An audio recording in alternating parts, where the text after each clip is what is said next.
Welcome to the cemetery. I'm Nathan Barnatt, former gravedigger from spooky old New England, and you're watching Grave Stories. If you don't know, I have a podcast titled Grave Stories where I read true accounts, real ghost stories. So if you don't know about it, please go check it out. There's also Grave Stories Investigations on the Dad YouTube channel where we investigate and do more of a documentary style approach to strange subject matter. I have the plan and goal to upload longer episodes where I write a script based on a situation that I've researched, which is this episode. So I'd like to upload at least once a week an episode like this that I've written a script for. And I would also like to do some smaller, easier episodes where I'm just reading some scary stuff off of Reddit, because this is something I do a lot of. I'm always just reading spooky, creepy stories on Reddit. So maybe on Fridays, I put up some Reddit stories. And if there's a demand for it, I'll just keep pumping them out. I'd like to put up multiple episodes a week.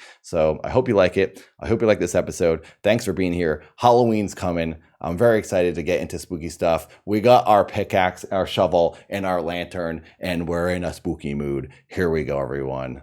Time for Grave Stories.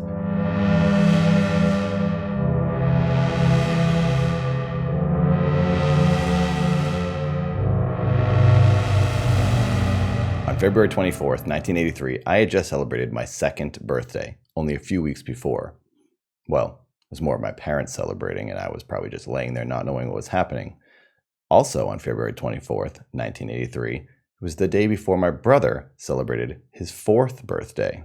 I'm sure he was at least aware of his surroundings more than I to enjoy some toys and cake. But on February 24th, 1983, someone else was celebrating a death day. 21-year-old Dawn Decker sat in a funeral parlor in Stroudsburg, Pennsylvania, staring at a dead body, the body of his grandfather, James Kishpaw. Dawn may not have been celebrating with singing and dancing, but I'm sure in his head he was pretty relieved that his grandfather was gone. He may have also been feeling good because he was allowed out of prison for a short period of time to attend the funeral and spend time with his family. Dawn was sentenced for 4 to 12 months in prison for receiving stolen goods. Now, Dawn wasn't necessarily a bad person or a criminal per se. He just sort of got mixed up in some trouble being an unguided young person. So Dawn was allowed to be out of prison to spend time with his family.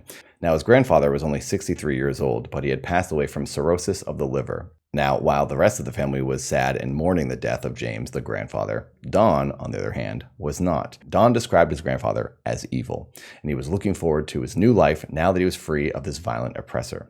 Now, no one else in the family knew about this abuse. So when the family told stories after the funeral and talked highly and fondly of the grandfather, it made Dawn uncomfortable. He didn't want to be around any of that. So instead, he went and stayed with his two friends, Bob and Jeannie. Bob and Jeannie were a married couple that Dawn had become friends with a few months earlier. At some point in the night, when hanging out with his friends, he suddenly changed. The air around him got cold and he felt chills all over his body. Then he fell into a sort of trance. He would still talk and respond to his friends, but he looked and acted differently. Then the air in the room became very moist and water started to drip from the ceilings and walls. They couldn't figure out where it was coming from. There couldn't be a leak because there were no pipes in that part of the house, and it wasn't raining outside. So Bob and Jeannie called their landlord, Ron.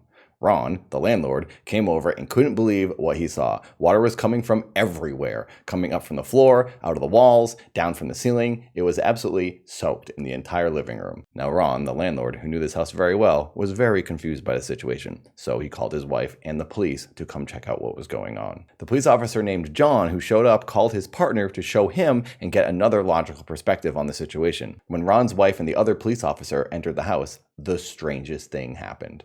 Droplets of water moved through the people horizontally, through the air, past them, and into another room. But the water and moisture was only happening in this room. John, the police officer, said it made him so uneasy that it was giving him goosebumps and raising the hair on his neck. So the police decided to report the situation to their police chief. And at this point in the night, it had been hours since Dawn, Bob, and Jeannie had eaten. So they walked across the street to a pizza place. Now the landlord and his wife stayed behind inside the house. And once everyone left, the landlord said the water stopped dripping. It all just went away. So they were convinced that it was happening because it was connected to one of these people. Across the street at the pizza place, Don and his friends sat down to eat. The woman who owned the pizza place was named Pam, and she had come by the house earlier and saw the water herself. so she was aware of the situation. Pam was pretty religious, and she felt that Don was possessed. She commented on how Don looked and acted like he was in a trance. Then, after a few moments of them all sitting there in the pizza parlor, the water came back.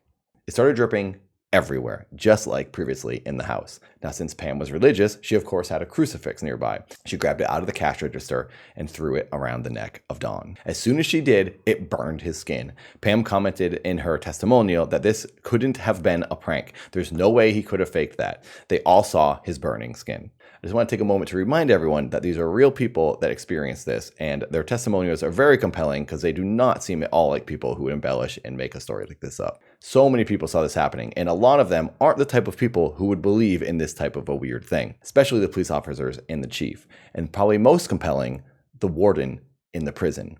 But that will come later. The group finally left the pizza place and headed back across the street to the house. And of course, as soon as they left, so did the rain and the water. Once they walked back inside the house, the dripping started again, everywhere, soaking everything.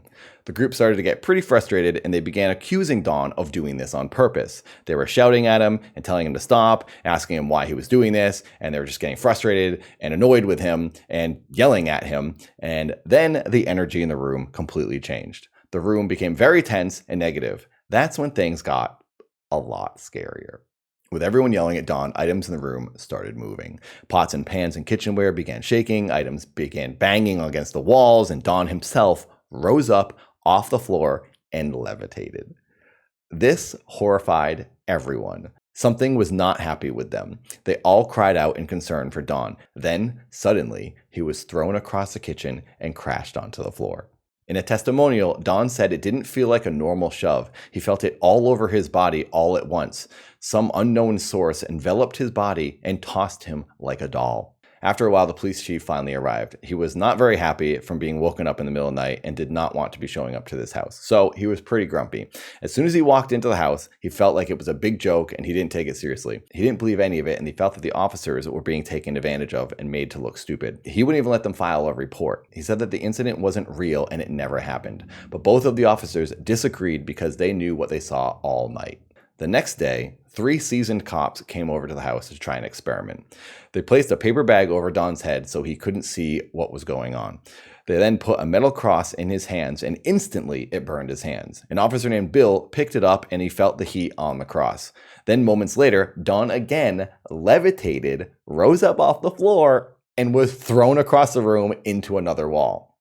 Then the cops ran over to him, they took the bag off his head, and they saw scratches down both sides of his neck, which drew blood, and blood was dripping down his neck. In his testimonial, one of the officers named Bill said he had never seen anything like this in his 40 years as a cop. There was always a way to investigate a situation and come to a conclusion, and this was the first time he couldn't figure out how any of this was happening. Now, on the next day, the third day of this bizarre phenomenon, the group reached out to many priests and ministers, but none of them would respond or say that they would be willing to come and help them with their situation. Except for one. An evangelical preacher said she would come and perform an exorcism. When the woman began to pray, Don started twisting and shaking and convulsing all over. But the longer she prayed, the more he began to calm down, and eventually he stopped. Not only did he stop convulsing, but the water and moisture all disappeared. This all happened in front of a room full of people. But a few days later, Ron's nightmare continued. His leave from prison ran up and he had to go back to jail to serve out the remainder of his sentence. When in prison, Ron was put in maximum security with another inmate, and that's where he thought, I should make it rain in here. After thinking about making the water reappear, it did. It came back. Water started coming out of the cement floor. Ron, for the first time, controlled his power and made it happen on purpose. When being questioned by a prison guard, he told the man he could control the rain. The guard didn't believe him at all. So the guard said, okay, why don't you go make it rain in the warden's office? So he did. The guard went into the warden's office, and the warden was sitting there. A wet spot started to grow on his chest. When the guard told the warden what was going on, that there was an inmate that said he can control the water, and he said he was doing this, the warden was so weirded out and perplexed that he called a reverend to come and help them. So the reverend showed up to the prison and sat in a room alone with Ron. They talked for a while, and Ron explained what was happening, and the reverend accused him of faking it and lying. As soon as he did this, everything changed. The energy, again, like in the kitchen, got negative, and the thing that was possessing Ron, probably his grandfather, got angry and didn't like what the Reverend was saying. The Reverend said he felt a change in the room and a smell appeared. He said it smelled like the room of a person on their deathbed in a hospital. Ron then lifted his hand and rubbed his fingers together, and just like that, it began to rain in the room. The Reverend didn't know what to do other than just start reading from his Bible. He said the situation was so frightening that he wasn't sure if he was reading more for himself or for Ron. Now, after only a few short moments of reading from the Bible, the rain stopped. Ron then embraced the Reverend with tears in his eyes and said thank you. The Reverend said in his testimony he had no doubt that he was possessed, and there was no way a human being could have done what he did in that room.